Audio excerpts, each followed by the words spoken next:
Periyava Sharanam, Glimpses from Sri Periyava's Life History, Volume 1, Chapter 2, Meeting with Guru and Renunciation. In the year 1906, the 66th Shankaracharya of the Kanchi Periva Sri Chandrasekharendra Swamigal, referred to as the Guru hereafter, was camping at a small village called Perumukkal in South Arcot district. To meet with this Guru, Subramanya Shastrigal went with his family to Perumukkal.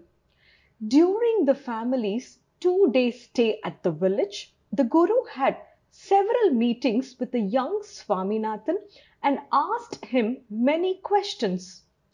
Impressed with Swaminathan's answers, the Guru had instructed Shastrigal to bring him more often to Guru's camp. Later, in compliance with Guru's instructions, Swaminathan accompanied his father many times to meet with the Guru. Thus began a fond relationship between the Guru and young Swaminathan. One day, Swaminathan was missing at his home. His parents were worried and searched all around.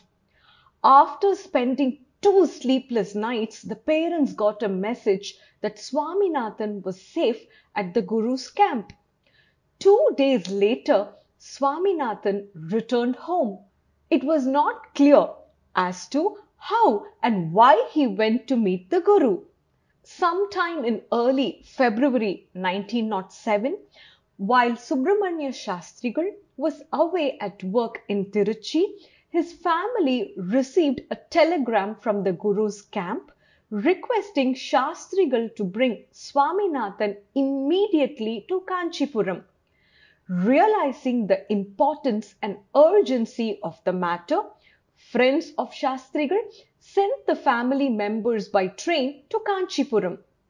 At the time, the Guru was camping at a small village called Kalavai, about 30 miles away from Kanchipuram. The officials at the Kanchi Mutt arranged to dispatch Swaminathan to Kalavai, leaving the other family members in Kanchipuram.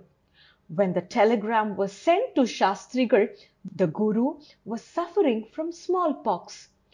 Realizing that he may not live long, the Guru desired to appoint Swaminathan as his successor.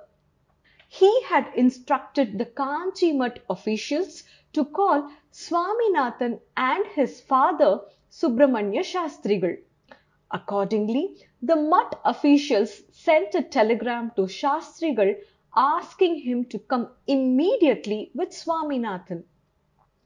Unfortunately, before Swaminathan could reach Kalavai, the Guru had attained Siddhi, a Sanskrit term to signify the passing away of a Guru. The Guru, in his final moments, had initiated his 18-year-old disciple, Lakshmikantan, who was proficient in Rig Veda and readily available to succeed him. Therefore, Lakshmikantan became the 67th Shankaracharya of the Kanchi Periva. However, the ways of Almighty are strange and unpredictable. It so happened that the 67th Shankaracharya too suffered from an attack of smallpox and lived only for 8 days after taking over the Periva. However, before attaining Siddhi, he approved the appointment of young Swaminathan as his successor to the Kanchi Periva. Following the Guru's desire, on the 13th day of February 1907, Swaminathan was initiated into sannyasa, becoming an ascetic, to take over the reins of Kanchi Periva as the 68th Shankaracharya. He accepted the Diksha assigned name of Sri Chandrasekharendra Saraswati. Swaminathan's parents were stunned at the unexpected turn of events. Becoming a sannyasi is not an easy task for anybody, particularly for a 13-year-old boy, as it involves a very strong personal discipline, meditation, worship, and disconnection of the family members.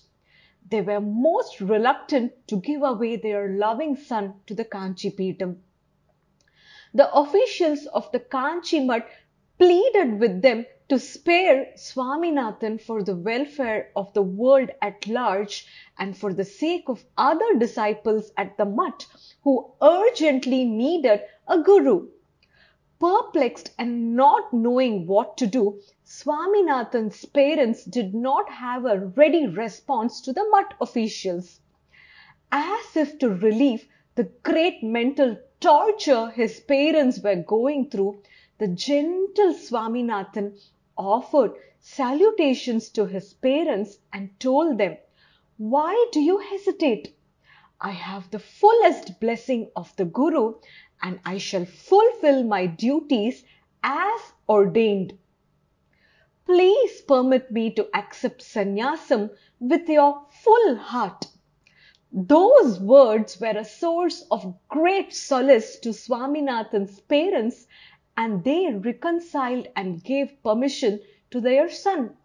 Thus, the bright young boy who was until then Swaminathan suddenly became a sannyasi, an ascetic, renouncing all bondage with his family and his possessions. With a clean-shaven head and donning ochre robes, he looked magnificently like Adi Shankara himself. Quite aptly, he acquired the title of Shankaracharya. Later, devotees started addressing him as Periyava. Hereafter, in this book, we revere him as Maha Periyava to distinguish him from other Kanchi Periyavas. After the renunciation event, Swaminathan's parents returned home and never met him again. Later, if anyone ever asked about their son Swaminathan, the parents would just remain silent. Visit to Kumbakonam. During the 18th century, for reasons of internal wars, the administrative headquarters of Kanchi Kamakoti Peetham was shifted from Kanchipuram to Kumbakonam city.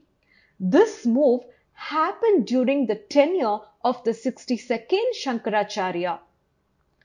Maha Periyava accepted the Acharya Peetham seat at Kalavai village. After this event, in the same year, he travelled to Kumbakonam. En route, he stayed for 3 days in Dindivanam, where his parents were living. In those days, people celebrated the visit of any Shankaracharya Swamigal as a local festival.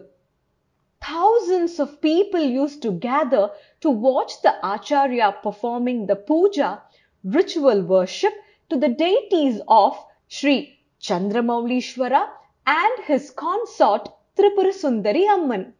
After the puja, the Acharya used to distribute the Abhishega Tirtham, the holy water, to the devotees. Mahaperiyava's visit to Dindivanam in 1907 had a special significance.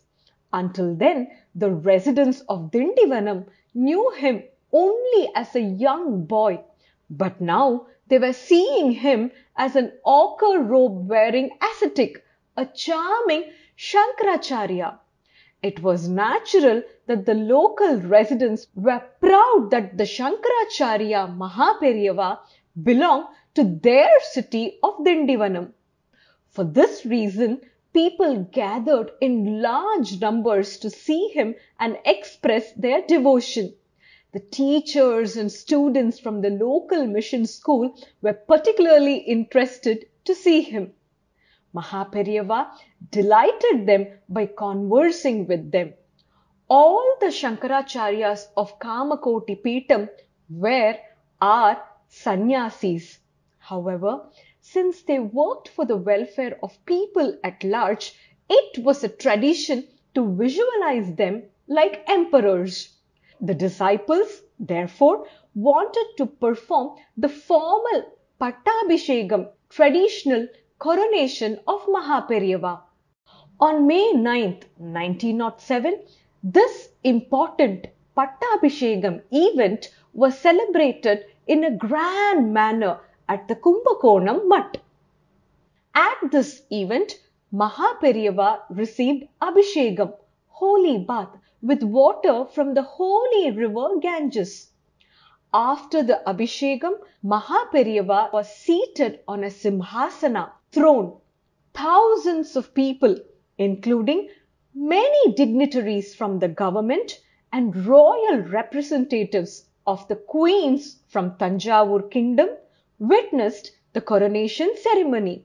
Many talented artists and professionals were honored with gifts.